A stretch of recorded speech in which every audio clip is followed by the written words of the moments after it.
My name is Kamal Warren and I day trade the FTSE 100.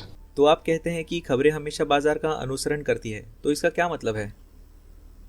कई वर्षों तक chart pattern का अध्ययन करना, बाजार आदि का अध्ययन करना, मुझे लगता है कि बाजार तब और अधिक प्रभावित होता है जब आप यह समझने की कोशिश में तकनीकी सिद्धांतों को लागू कर रहे होते हैं कि बाजार आपको क्या बताने की कोशिश कर रहा है।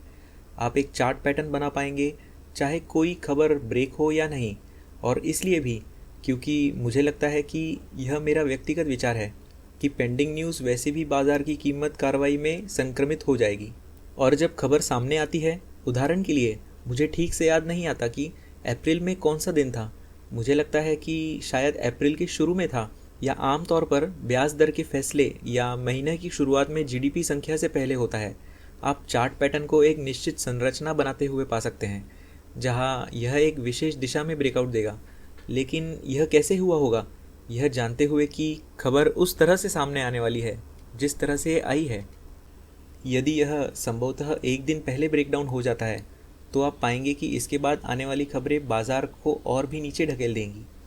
ऐसा बहुत नियमित आधार पर होता है, और इसलिए मैं कहता हूँ कि समाचार हमेशा बाजार का अनुसरण करते हैं, क्योंकि मुझे पता है कि कुछ ट्रेडर्स हैं जो केवल ट्रेड करना शुरू कर रहे हैं, पूरी तरह से समाचार पर आधारित नहीं हैं, लेकिन वे समाचार पर बहुत ध्यान देते हैं।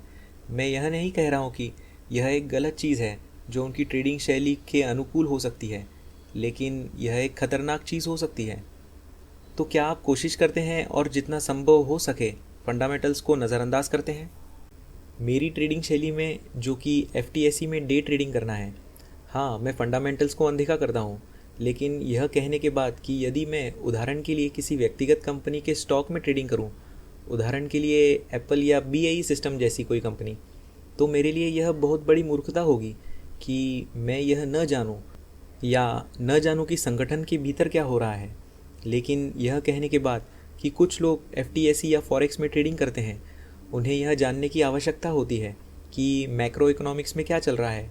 आप जानते हैं कि किस तरह की चीज़ें हो रही हैं।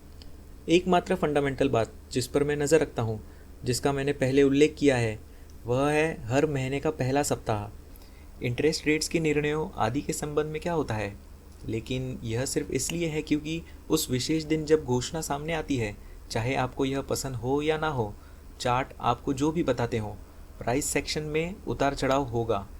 इसलिए सिर्फ इस वजह से मैं किसी ट्रेडिंग पोजीशन को रोककर नहीं रहना चाहता, या खबर आने से ठीक पहले मैं कोई ट्रेडिंग पोजीशन लेना चाहता हूँ।